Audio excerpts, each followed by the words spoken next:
The one-eyed man-eater. Some years ago, I was engaged in prospecting for gold on the northwest frontier of Mysore, between the districts of Chittordurg and Shimoga. The forest tracts of Ubrani and Ganga, where my work lay, are made up of stunted growths of bamboo, babel and date palm. A very desolate country, the villages being few and far between and the cultivation limited to the margins of the few streams that drain this hilly region. This portion of the country had a very evil reputation, for it was said to be infested with tigers, which found ready shelter in the low thorny jungles seen all over these hills. At the time of my visit, a notorious man-eater was ravaging the country around Ganga, and it was reported that 26 human victims had fallen a prey to the savage monster in the past 6 months. A large reward had been offered for his slaughter by the Mysore government, and some of the most noted native shikaris had been after him, but had failed to bag the cunning brute. Several parties of British officers from the military stations of Bangalore and Belgaum had also been after him, and although a number of other tigers had been shot, the famous man-eater was still at large. There could be no mistaking him. He was said to have but one eye, the other having been knocked out by a native when out duck shooting on the Sulakari tank, a large artificial lake in this neighborhood. The man's story was that he was perched in the fork of a large tree on the margin of the lake, waiting for daylight in order to shoot the wild geese which frequent this tank. At daybreak he noticed an enormous tiger go down to the lake to drink. It then came and stretched itself under the very tree on which he was perched. After a time, it appeared to go to sleep, with its head between its paws. He had only small shot in his single-barrel fowling piece, but he thought at this short range he might be able to kill the brute, and the government reward of 35 rupees for a tiger appeared to be within his grasp. He took careful aim at its eye and fired, dropping his gun at the same time in his agitation. With a fearful roar, the tiger rushed away, tearing the bark from the trees with his teeth in his savage fury. After the lapse of some considerable time, and when the sun was well up in the heavens, the man got off his perch and made his way as quickly as he could to his village. The next day a careful search was made for the tiger, but nothing was seen of him. A few weeks later a man was carried off from the path between Ubrani and Ganga and partially eaten by the tiger. This happened again, and then it became a common occurrence, not a week passing but a human being was carried off. The brute seemed to frequent the high road between the district stations of Chittordurg and Shimoga, and so daring had he become that all traffic between these two towns was at a standstill for the time. He had been seen several times by villagers and goat herds, and the loss of one of his eyes was noted. Probably it was this very loss of an eye that led him to take to man-eating, as when wounded he would have been unable to roam far in search of his natural prey, and driven by hunger to attack man, he found him so easy a victim that thenceforth he hunted man instead of beast. He had been known to carry off a cartman and leave the bullocks from an ox wagon conveying goods along the road. Latterly he had taken to killing the dak men, or native runners who carry the post from station to station in outlying parts of the country. These dak runners carry the letter bags slung on a stick thrown over the shoulder. At the further end of the stick is a bunch of small bells which make a kind of rhythmic jangle as the men trot along. The sound of these bells can be heard a considerable way off, and evidently this tiger had learned to associate their tinkle-tinkle with approaching prey. He would lie in wait in some unfrequented corner and then pounce on the unfortunate dak runner as he passed with the males. 4 poor wretches had fallen in succession to the maw of the fearful creature, and none would now venture to carry the males. I had with me as my assistant a young Cornish man named Provis, out from England for the first time. We had pitched our camp at a wayside overseer's bungalow, about 10 miles from the village of Ganga and on the Chittordurg side. The country was open for several miles on all sides of the bungalow, the forest beginning some 4 miles west, where the road descended a kind of ghat, hillside, into the valley leading to the Badra River. It was this spot that the man-eater was said chiefly to frequent, although his range extended to villages many miles away. Owing to 4 dak men having been carried off by the tiger, we could not get our letters from the nearest postal station, but had to ride in ourselves once a week to Shimoga, 40 miles off. None of our servants nor the villagers dared to go alone any distance from the bungalow.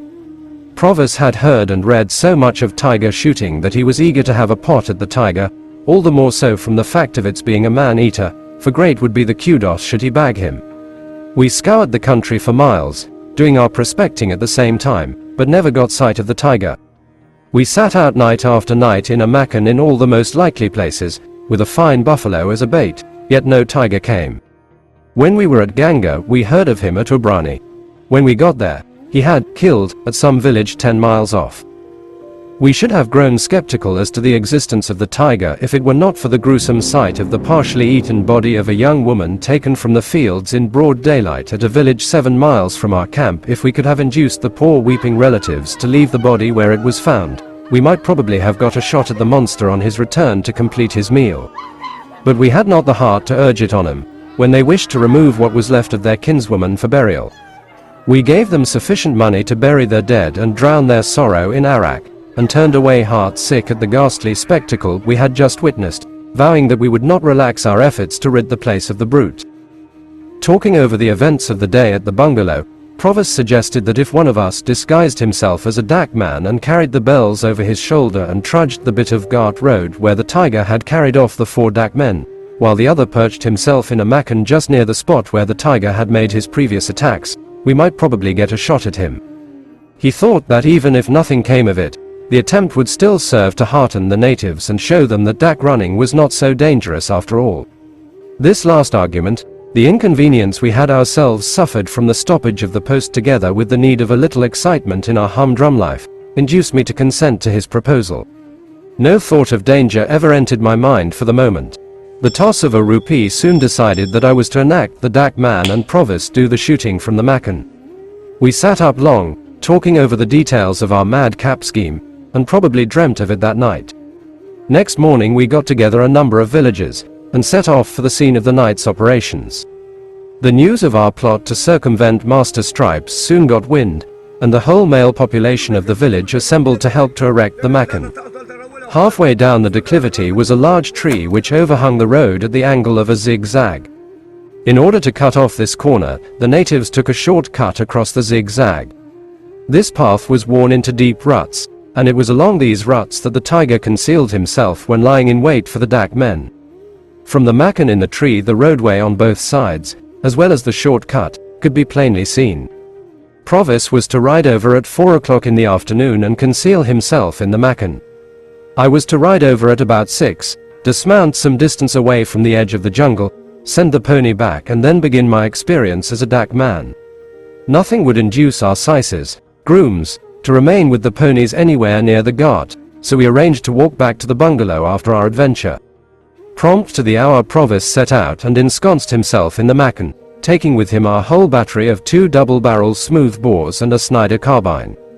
Meanwhile I got myself up in a dark serge suit, shakar shoes, a white cummerbund and turban, and, provided with a stout staff and bells to complete my personation of a native post runner, I set off amid the plaudits of the natives, who assembled in crowds to witness this escapade of the Pithea Durai, mad gentleman.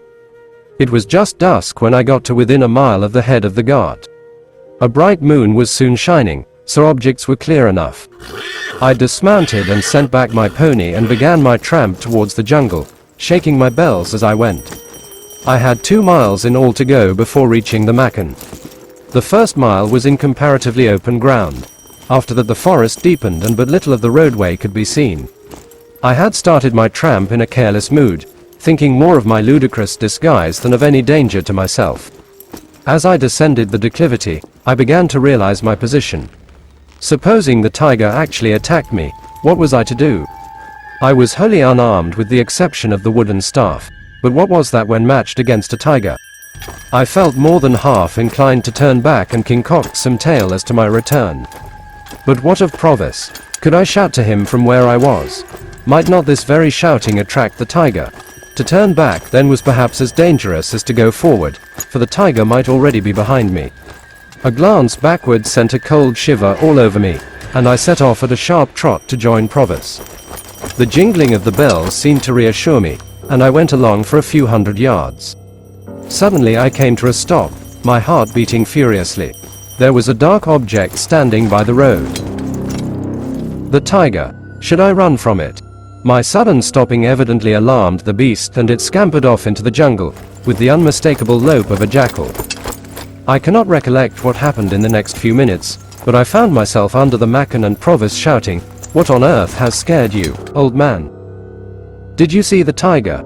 A strong nip from Provis's flask and I was able to give some garbled account of having been out of wind with the trot. Shouldering our guns we walked down the ghat and then back to camp, but saw no signs of the tiger. Several times that night I got up with a feeling of the creeps and imagined I was being stalked by the man-eater. Next morning Provis insisted that we must make another attempt, this time changing places. No argument of mine would alter his determination. If you don't come, old man, I go alone and do the dark man.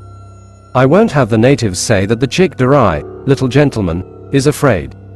I tried to persuade him to take one of the double guns with him, but no, he would go just as I went. Well, I got into the Macan at 5 o'clock and made a nice little opening on 3 sides, so as to rest my gun and command the road on both sides, as well as the shortcut. After that I sat down to wait quietly but found it a most difficult matter, as at dusk the mosquitoes got scent of me and kept me on the move trying to beat them away from my ears. At last I heard the bells in the distance, when it occurred to me that should anything happen to Provis I would be seriously to blame. I ought at any cost to have dissuaded him from his rash attempt. Every tinkle of the bells I feared would be the last, and it was with the utmost relief that at length I saw his figure looming in the distance. Now he has left the main road and got into the short cut. He is still about 200 yards off, when, merciful heaven, what is that I see stealing along some 30 yards behind him? The ruts hide it from view for a moment, but there it is again. There is no mistaking that huge head. It is the tiger. The bright moonlight shows up his yellow body between the little ridges in the road, as crouching low he stealthily follows my friend, actually stalking him. I was in an agony of nervous tremor. Should I shout to warn Provis? But that would probably cause him to stop, and the tiger would be onto him. Every moment seemed an age, yet there was my friend in the jaws of death and yet wholly unconscious of his extreme danger. Could I but stay the shaking of my hands there was a chance yet, as I could depend on my Snider for anything up to 100 yards. I aimed as best I could at the tiger, but those who have done tiger shooting know how small a mark this great brute offers when, crouched low, he steals along after his prey. He was visibly lessening the distance between himself and Provis, and would probably make his final rush in another moment or two. I aimed at a spot a few yards in advance where the path was comparatively level, so that I would be able to see the whole of the tiger's body, and immediately he appeared there I fired. Provis stopped a moment, then rushed forward exclaiming, "Idiot, old man, stop that. Your bullet pinged within an inch of my ear. Don't crack jokes in that way. Hurry up, for God's sake. There is the tiger after you." I gasped out, and hastily helped my friend into the Macan beside me. We then looked out for the brute, but could see nothing of him. I felt sure of my shot, and declared he must be dead or dying behind one of the ruts.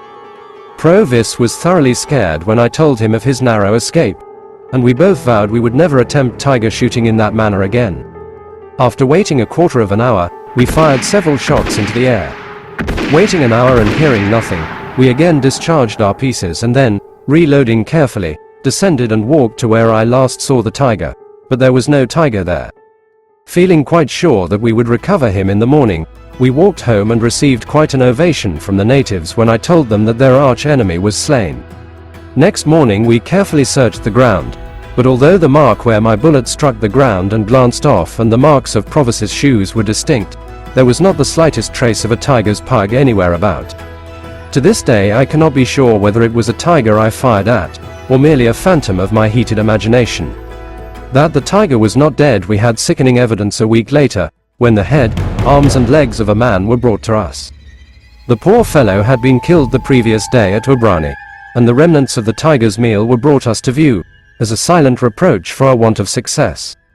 4 months later, the one-eyed man-eater was shot by a native in his beetle garden and brought into Shimoga. There was no mistaking the brute, as one eye was completely gone. He was an enormous animal, of a fine bright yellow, certainly with the finest skin I have ever seen. The end.